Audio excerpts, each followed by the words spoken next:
Nah, ilmu juga harus halal, Bang. Ilmu yang halal itu bagaimana? Belajarnya sama guru. Belajarnya sama halal. Karena apa? Silsilah ilmu itu bersambung kepada baginda Rasulullah Sayyidina Muhammad bin Abdullah sallallahu alaihi wa alihi wasallam.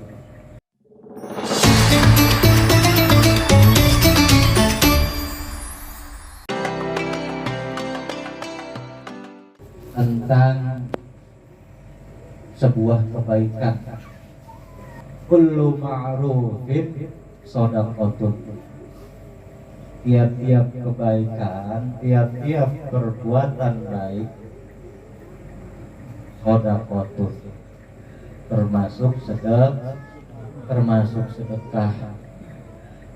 Nolongin sesama saudara muslim, sesama manusia, apa aja bentuknya, selama itu jalan baik di sisi Allah, apapun pertolongan kita dengan wasilah kita nolongin orang, itu sedekah. Ya, apa aja bentuknya, apa aja, doain apalagi, langsung tujuannya Allah. Perhatiin apa lagi, nyobuin tamu walaupun air, itu kebaikan. Tamu kita hormatin. Allah sebagai guru, umpamanya kita punya abang, punya saudara, kita belum diberi nikmat ilmu oleh Allah seperti saudara kita, tapi kita dikasih nikmat harta sama Allah nih, dikasih nikmat harta, dikasih nikmat duit, kita bantuin saudara kita, itu termasuk sedekah. Kita punya abang kita kebetulan dipercaya oleh, kita belum dikasih nikmat ilmu seperti Allah memberikan kepada saudara kita atau abang kita, tapi diberi nikmat harta atau nikmat duit oleh Allah Subhanahu wa taala. Kita sadar sebagai saudara saya dikasih nikmat ilmu oleh Allah, ilmunya halal, baik, manfaat, berkah. Nah, ilmu juga harus halal, Bang. Ilmu yang halal itu bagaimana? Belajarnya sama guru. Belajarnya sama halal. Karena apa? Silsilah ilmu itu bersambung kepada baginda Rasulullah Sayyidina Muhammad bin Abdullah sallallahu alaihi wa alihi wasallam. Maka seringkali kita sering dengar itu, siapa orang yang memperoleh ilmu bukan dari guru, maka itu gurunya setan. Na'udzubillah min.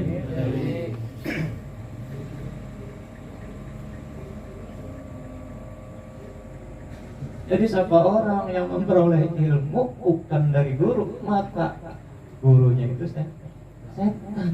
Itu haram, bukan jalur yang diridhoi Allah, itu namanya haram. Allah tidak memberikan keridhaan dengan cara seperti tersebut. Allah tidak memberikan kandungan barokah dan manfaat dengan proses tersebut. Dan proses yang diraih oleh orang semacam itu tidak bisa dia memperoleh syafaat atas ilmu yang dia dapat. Karena yang memberikan syafaat atas izin Allah selain Rasulullah Muhammad SAW, yaitu guru kita, yang kemudian teman kita, teman atau kawan yang baik, akan akhlaknya, akan ilmunya, perangainya dan sebagainya. Di mana kawan yang membuat kita selalu ingat kepada dosa sehingga kita jadi gemar beristighfar kepada Allah Subhanahu wa taala. Ketika kawan kita bersamanya, kita selalu ingat kepada kekuasaan Allah, kasih sayang Allah, membuat kita semakin dekat kepada Allah. Itu kawan semacam itu yang akan bisa memberikan syafaat kepada kita. Jadi syafaat ini dengan izin Allah bisa diberikan dari baginda Rasulullah Muhammad SAW. Yang kedua dari siapa? Guru-guru kita. Yang ketiga dari kawan kita.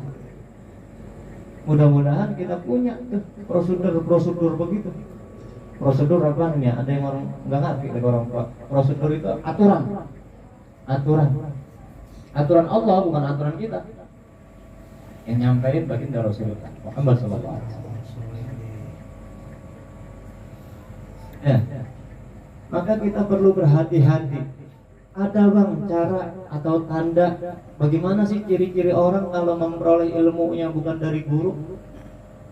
Lihat aja cara bicaranya, kehidupannya sehari-harinya, mulai dari pribadi langsung, perangai langsung, atau dengan dia menggunakan gadget. Apa itu gadget? Ponsel, HP.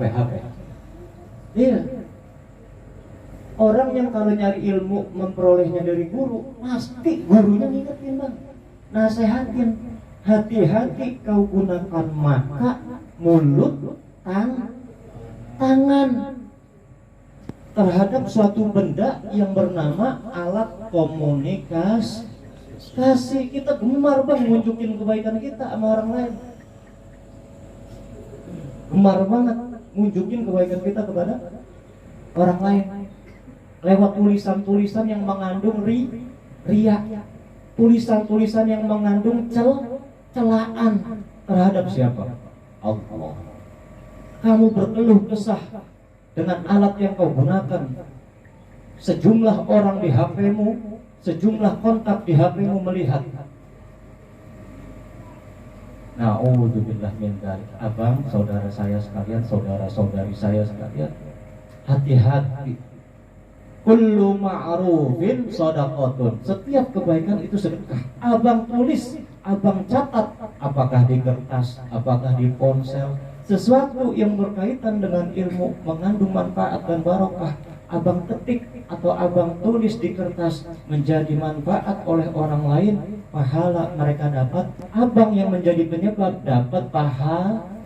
Ya Allah ya Rasulullah sallallahu alaihi wasallam. Kalau kita selalu menunjuk dan memperlihatkan sesuatu yang apa? Kufur akan sebuah nikmat, seakan Tuhan itu jahat, seakan Tuhan menghentikan memberikan nikmat kepada hamba, kepada makhluk. Kau bercerita tentang keluhanmu di hari ini, di hari kemarin, di hari esok, di hari dan seterusnya dan seterusnya. Belum terjadi hari esok, kau sudah bicara tentang esok. Belum terjadi tentang sesuatu yang terjadi, kau sudah bicara tentang sesuatu yang terjadi, padahal belum datang itu.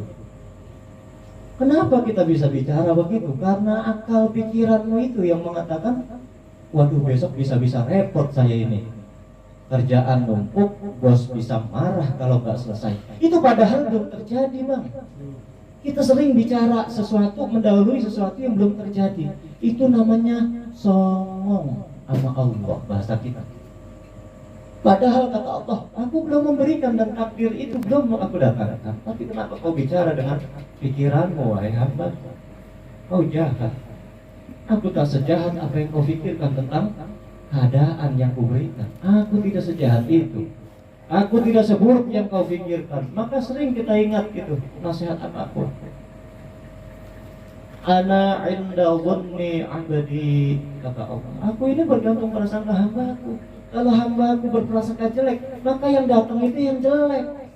Kalau hambaku berpikir yang jelek, maka yang terjadi yang jelek. Lawang saya belum menjadikan sesuatu menjadi takdir. Kamu sudah bicara tentang takdir. Karena apa? Karena akal pikiranmu mengatakan hal itu, sehingga semakin kuat kau katakan dalam pikiran, semakin kuat akan terjadi sesuatu yang sesuai yang kau pikirkan. Bang, doa itu yang keluar dari ucapan, yang tersimpan dalam pikiran dan yang tersimpan dalam perasaan. Maka Allah pun tidak akan menolak sebuah doa. Nah, hati-hati kita bang. Saya boleh ulangin, doa itu yang keluar dari ucapan, yang tersimpan dalam pikiran dan yang tersimpan dalam perasaan. Dan Allah Maha Pemberi doa. Doa kita diterima. Maka jangan-jangan yang terjadi selama ini adalah hasil dari perasaan kita. Jangan-jangan ini terjadi karena pemikiran kita. Jangan-jangan yang terjadi selama ini pada diri saya sehingga saya merasakan sesuatu yang selalu tidak baik pada diri saya, jangan-jangan karena ucapan saya ini. Al-lisanu huwa doa. Ucapan itu adalah doa. Hati-hati abang kita. Allah nggak jahat. Yang jahat itu ucapan kita ngawur, pikiran kita jelek, hati kita isinya jelek. Yang terjadi Mau nyalahin siapa kita bang? Allah nggak jahat. Kita bicara dan jawab dengan iman. Pasti iman kita berkata Allah tidak jahat. Hati-hati bang. Kalau kebaikan kita contohkan, orang melakukan dari sebab kita memberikan contoh baik, orang yang melakukan dapat pahala, kita yang menjadi penyebab dapat pahala. Kalau kita memberikan contoh yang buruk, yang mudarat, tanpa manfaat, tanpa ada jalan ridho dari Allah, orang melakukan menjadi jelek dan buruk, mendapatkan dosa orang yang mencontoh itu, dan kita yang memberikan contoh juga dapat dosa. Ngeri nggak bang? Na'udzubillah min dzalik. Shallu ala Nabi Muhammad. Hati-hati bang, kita gunakan hak lisan ini bang. Hah? Oh gitu ya. Yang baca kebetulan orang awam. Jangan-jangan yang dia katakan ini benar, bahwa suatu hukum begini. Padahal ini orang ngomong ngawur. Ada yang melihat hasil apakah di media sosial itu, Facebook, Twitter, web, WhatsApp, apakah itu. Kalau saya nggak pakai gitu-gituan, saya Instagram aja saya ngikutin, bakal YouTube kita nih sama akun majelis kita 2 atau 3 tahu yang ngikutin saya dan yang saya ikutin balik. Selebihnya saya nggak pakai, apalagi waktu bulan lalu saya ada yang bilang saya pakai TikTok, apakah ada gitu-gituan saya. Fotonya katanya foto saya, bukan saya. Fotonya boleh saya, tapi itu bukan saya. Saya cuma pakai WhatsApp. Itu aja saya berhati-hati. Kalau saya belum merasa butuh, belum merasa ketemu manfaat di media sosial lainnya, saya nggak akan masuk untuk ngeklik download. Nggak akan. Karena di story WhatsApp atau di aplikasi WhatsApp itu banyak teman-teman seperjuangan saya belajar mondok, ada guru-guru saya yang sebutan habaib, Gus Yai, Abah Yai, Mbah Yai, Ajengan, Abuya, Mama, macam-macam. Mudah-mudahan kita bijaksana dalam berpikir, dalam bicara, dalam bertindak. Ngeri bang, ternyata contoh yang kita berikan itu buruk. Ada orang yang ngikutin. Orang yang ngikutin contoh buruk yang kita sebabkan, mereka dapat pahala apa dosa bang dari Allah? Dapat dosa bang. Gara-gara kita memberikan, memperlihatkan contoh yang gak manfaat, mudarat, itu hasilnya dosa. Itu orang kalau belum berhenti berbuat buruk karena kengawuran kita, orang itu dapat catatan dosa atau catatan buruk, kita yang menjadi penyebab. Dapat bang itu gara-gara lu. Tuh, bahasanya kita. Coba kita yang baik. Kita memang bukan orang baik, tetapi kita ingin mencontoh cara orang-orang yang ditakdirkan baik oleh Allah. Kemudian lagi ada itu, mandalla ala khairin falahu ajru mithlu fa'ilihi. Siapa orang yang nunjukin kebaikan, nah ini yang nyontohin kebaikan, maka ketika orang yang dapat contoh tadi itu melakukan kebaikan yang kita contohkan, dapat pahala, kita juga dapat pahala. Enak kagak bang? Yang ngelakuin dia loh, kita nunjukin, kita mencerminkan sesuatu yang baik-baik. Ada orang yang tertarik akan yang baik-baik, melakukan mereka bang. Mereka yang melakukan dapat pahala. Gara-gara kita memberikan contoh baik, kita pun dapat bagian. Neng, kok ibu kencing ini, itu nggak ada omah ini. Iya, kalaupun ada kita anggap aja mudah. Benar kok, hati-hati. Kita orang bodoh, jangan sampai dibodohin. Jangan sampai semakin bodoh karena yang kita lihat kebodohan. Kalau bodoh, sadar kita nanya sama yang paham akan ilmu. Bukan yang punya ilmu doang kok, yang paham akan ilmu. Karena orang yang cuma tahu ilmu, nggak paham, nanti dia nggak bisa menjelaskan. Nggak bisa menjelaskan. Ya, jadi nyontohin baik itu orang yang ngikutin dapat pahala, kita karena nyontohin cakep dapat pahala. Sebaliknya ya, kita nyontohin yang kagak-kagak, yang buruk-buruk, orang lain ada yang nyontoh, ada yang ngikutin, dia dapat dosanya, kita yang jadi penyebab dapat bagian dari dosanya. Na'udzubillah min dzalik. Tinggal pilih, kita memang disuruh milih sama Allah. Kapan kata Allah ya terserah lo. Ini aturan dari gua, bahasa kita. Larangan dari gua nih begini, perintah dari gua begitu. Ntar yang bimbing lu ini ada selain Kanjeng Nabi Muhammad SAW, nanti para sahabat, para tabi'in sampai ulama, guru-guru kita. Nah itu ntar yang bimbing lu ada. Lu mau milih yang mana? Kalau lu pilih jalan yang gua redoin, ganjarannya begini. Kalau lu pengen dapat pahala, tapi lu cari muka sama sesama manusia, tempat orang berilmu di neraka banyak. Karena gua pengen ngajar supaya dipanggil guru, gua mau ngajar supaya punya murid. Kalau dia tujuannya yang berilmu pengen ngajar supaya punya murid, berarti kan dia otomatis pengen dipanggil apa? Pengen dipanggil guru, Bang. Bukannya Allah yang jadi tujuan ridhonya itu dicari. Ntar nih orang model begini capek, artinya muridnya nggak ada yang sopan banget ya. Gak ada yang hormatin, gak ada yang ngargain, pada songong. Sakit hatinya tuh guru tuh, berhenti ngajar. Nah ini orang di neraka model begitu banyak. Sama orang yang berbuat banyak yang baik, banyak ternyata di pahalanya di sono di akhirat kagak ada. Tujuannya manusia. Kalau kita manusia, tujuannya Allah. Jangan sesama manusia kita jadi tujuan. Maka ketika bicara tentang amal baik atau ibadah, ridha Allah yang kita tuju. Syafaat Rasulullah SAW, kebutuhan kita itu siapa? Anak siapa? Oh, anak Ibu Sisi. Iya tuh berkah ngajak anak ya. Amin Allahumma amin. Anak, mantu, cucu, adik, empok, abang, mamang, ponakan ngumpul berkah insyaallah. Karena kita apa? Memuliakan Allah dan Rasulullah. Pasti kok kita berkah kalau kita sanjung Allah dan Rasulullah Muhammad sallallahu alaihi wasallam. Bagaimana tadi ngomong?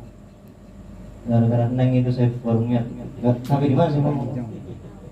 Oh iya, ternyata sampai di sono pahalanya kosong. Karena apa?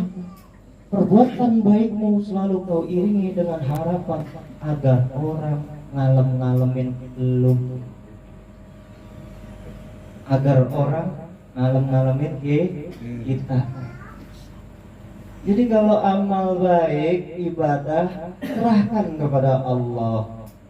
Saya justru tidak merasa ini keharusan atau pengorbanan yang selalu saya lakukan, tetapi ini kebutuhan saya ya Allah. Karena saya butuh ridha, karena saya butuh rahmat, karena saya butuh syafaat, karena saya butuh selamat dunia akhirat. Bukan butuh sanjungan orang. Banyak kok. Bang Yusuf, itu tadi saya bawa buah tuh, naga, apel, sama singkong, sama martabak. Dari saya itu, bukan dari Bang Sarip. Model-model begini ini apa? Kagak ada nilai pahala, nggak ada. Kata malaikat udah mau catat. Saya nyebut, Bang Yusuf, bolehan saya tuh nenteng martabak, singkong keju, buah naga, buah apel, ular kobra, ular sanca. Saya membawa itu, kalau ular saya karungin, jadi buka ular mah. Kalau kue buah buka. Dari saya itu Bang Yusuf, buah dari Bang Sarip piling. Buah. Oh ya Rasulullah. Saya ngata begitu. Malaikat saya kita mau catat atau mengucap, nggak jadi. Tintanya nggak keluar. Kata malaikat akhir nih, awas Rokib pikiran gue ini, catatan gue ini hatinya jelek, ucapannya jelek. Gua catatan gue tuh, gue nyatet tuh. Naudzubillah min dzalik. Maka semuanya itu Allah akan dengan rahmatnya itu akan dikurangin dan ditutup dengan istighfar, diperbanyak, sholawat, jadiin apa? Andalan. Amal-amalku mungkin tidak ada yang membuat aku percaya diri bahwa Allah menerimanya, tapi aku yakin dengan keimananku, sholawat yang ku sampaikan kepada baginda Nabi Muhammad SAW, pasti Allah berkenan menerima dan Allah penuhi apa yang menjadi kebutuhanku, sekalipun aku tak sebut-sebut. Iya dong. Sallu ala Nabi Muhammad. Coba kita belajar khawatir dah, ternyata celengan kita taruh gitu ke gua kosong, anak lo yang ngambil. Gua nelengin, begitu kita peluk, kita tepuk, kagak ada. Nyonya Dodi, begitu kita tepuk kagak ada. Anaknya ngoret-ngoretin lah, dikoret, goceng keluar di layangan, dikoret, goceng, dicilok. Ya Allah, anaknya lagunya mentah banget. Gua nyelengin. Karena apa? Kita nyimpennya nggak hati-hati. Anak lihat, anak tahu, tahu-tahu dengan kepolosan dan kenakalan anak-anak diambil duit kita. Tuh, kira-kira begitu, ngeri, busel kita pikir ada deh ini 17 juta di gua nyelengin, gua mau lunasin umroh, ditebuk tinggal 17.000, jutanya berubah jadi ribu. Ya Allah, jadi mudah-mudahan apa? Dengan rahmat Allah, semuanya tergantung niat kita kok, hati kita. Allah redhonya apa bukan yang kita raih, yang kita tuju, itu.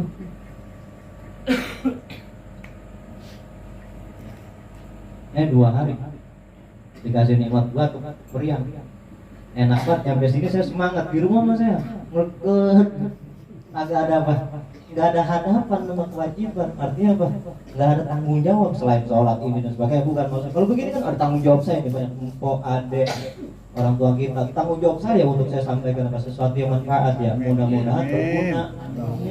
Nah, satu, semua tergantung hati kita. Tanaman hati kita akan terjaga karena pikiran pun akan positif. Keadaan kita juga begitu kok bang. Intinya sering kita ulang karena memang Nabi demen ada sesuatu yang baik, manfaat, ilmu diulang-ulang. Nabi demen, apalagi berdoa. Nabi demen mengulang-ulang doa, dan mengulang-ulang doa itu sunnah. Ya, ini marhamah ya. Marhamah. Tuh. Apaan sih ini gue injek? Oh, iya. Bukan kita takut, kita kali apa? Cicak. Jadi apa?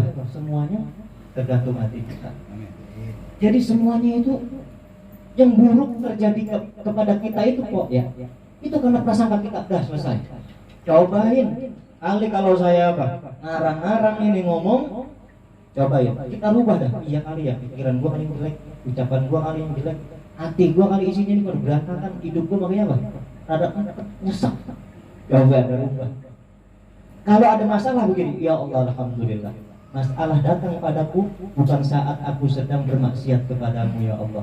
Kalau aku sedang tidak bermaksiat kepadamu, ada musibah datang kepadaku, berarti ini ujian. Kalau ini musibah dianggap ujian darimu ya Allah kepadaku, berarti aku orang yang salah satu lagi diperhatiin, yang lagi disayang sama engkau ya Allah. Begitu kok. Nih misalnya musibah datang sama orang baik, itu namanya ujian. Ujian kalau datang sama orang yang baik, itu orang disayang sama Allah kok.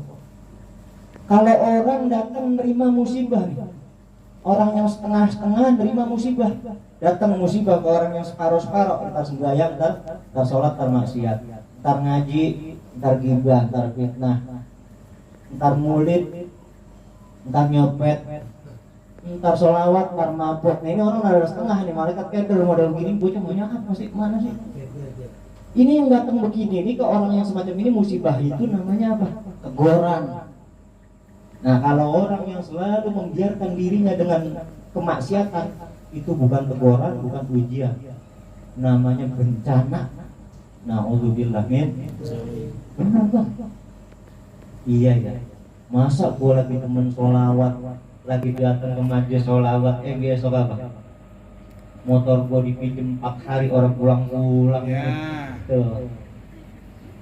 Mana yang minjem gue bilang, hidungnya pesek pemancung gue ngeliat, kecolongan umpamanya.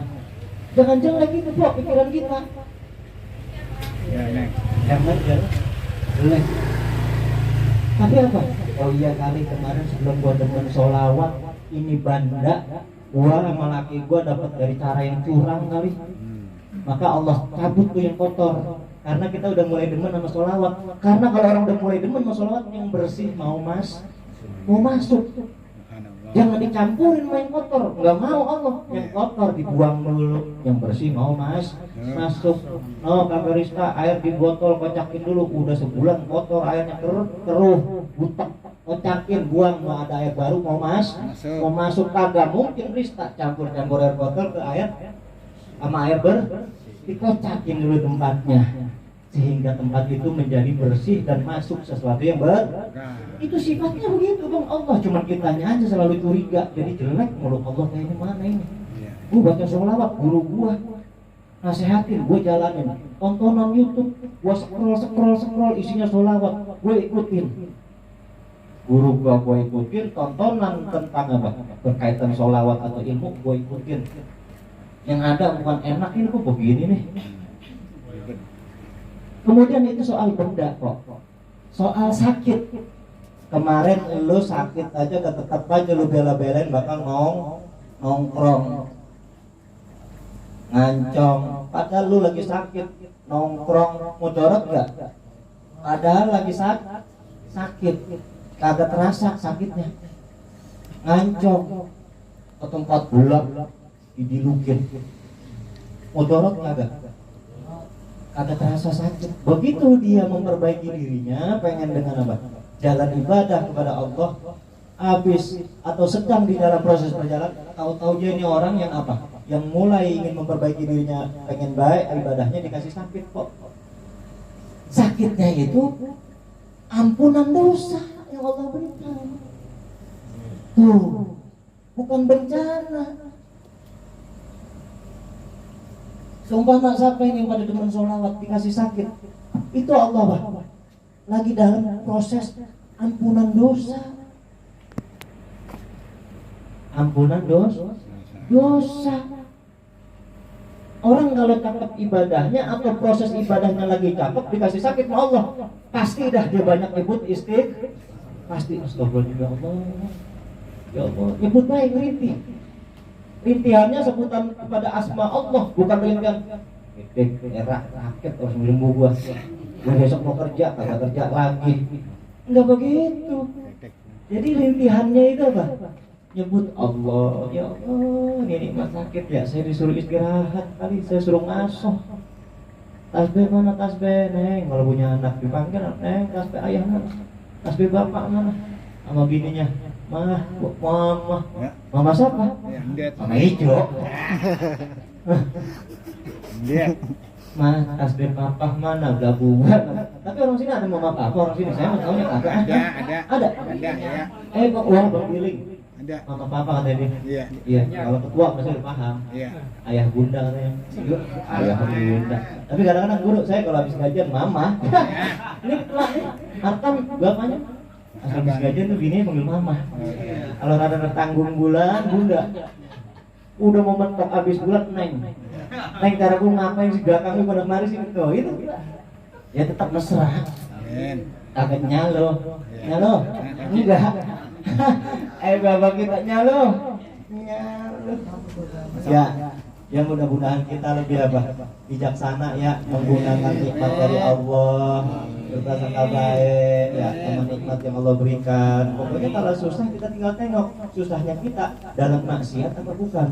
Kalau insya Allah kita sedang tidak bermaksiat, insya Allah itu musibahnya namanya ujian ya.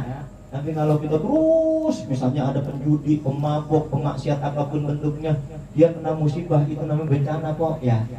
Kasihan, lah doain juga jangan disyukurin. Rasain lo ngaso-ngaso mabok baik. Jangan, kasihan. Judi, modal pulang habis, ambil lagi. Mana kebokan lo, simpenan lo gelang. Habis terus, sampai gelang habis, motor habis, HP habis, genteng copotin. Gue jual aja lo genteng bakal modal tuh. Jangan dikatain, jangan disyukur, doain. Ya, kita kan jadi tetangga. Kalau punya tetangga gue dijual, mau tiap malam pengang nggak kuping. Apinya lu pengang tapi doain. Ya, mudah-mudahan manfaat kita selamat dunia akhirat. Satu yang ingin saya sampaikan di antara tadi, ya nggak apa-apa sabar ya. Gak apa-apa sabar, yang penting Allah redho. Nabi redho, baru jam 9 minggu. Bismillahirrahmanirrahim. Saya akan insya Allah akan coba baca sebuah hikayah. Hikayah itu soal cerita peristiwa. Ini peristiwa yang dialamin oleh al-hikayah. Qaddimus Shibli ala bani Mujahid fa'anaqahu Ibnu Mujahid wa qabbala baina ayniyahu fas'al an dzalik faqala. Ini cerita tentang Ibnu Shibli, Abu Bakar Asy-Syibli dengan Ibnu Mujahid. Abu Bakar Asy-Syibli rahimahullah taala ini nama aslinya Syekh Abdullah bin Jahdar. Satu waktu dia datang kepada Imam Mujahid. Imam Mujahid nama aslinya Abu Bakar, Syekh Abu Bakar Ahmad Subhanallah, binnya saya lupa. Syekh Ahmad ini nama asli dari ibu Imam Mujahid. Imam Shibli datang kepada Imam Mujahid. Saat datang, waqabbala baina ainiyahu fas'al an dzalik. Ibnu Mujahid fa'anaqahu, Ibnu Mujahid fa'anaqahu wa qabbala baina ainiyahu. Saat Imam Shibli datang, itu langsung dipeluk. Imam Shibli datang kepada Imam Mujahid ke rumahnya, datang nih Imam Shibli langsung dipeluk, Bang. Imam Shibli dipeluk dan dicium wa ainiyahu, di antara kedua matanya. Berarti apa? Di antara kedua mata berarti apa itu? Keningnya. Wa ainiyahu mas'al an dzalika faqalu. Dan di situ ada seseorang bertanya, "Ya Imam Mujahid, kenapa engkau memperlakukan Syekh Abu Bakar Asy-Syibli seperti yang aku lihat barusan?" Imam Mujahid jawab, Imam Mujahid jawab, "Ra'aitun Nabiyya sallallahu alaihi wasallam fil naumi wa qad aqbala Syibli faqama an-Nabiyya sallallahu alaihi wasallam." Aku melihat, dalam mimpiku aku melihat Nabi Muhammad SAW memperlakukan Ibnu Shibli seperti yang kulakukan tadi. Jadi Imam Mujahid ini ngimpi bahwa Asy-Syibli ini dalam mimpinya Imam Mujahid dipeluk, dicium keningnya oleh Rasulullah SAW.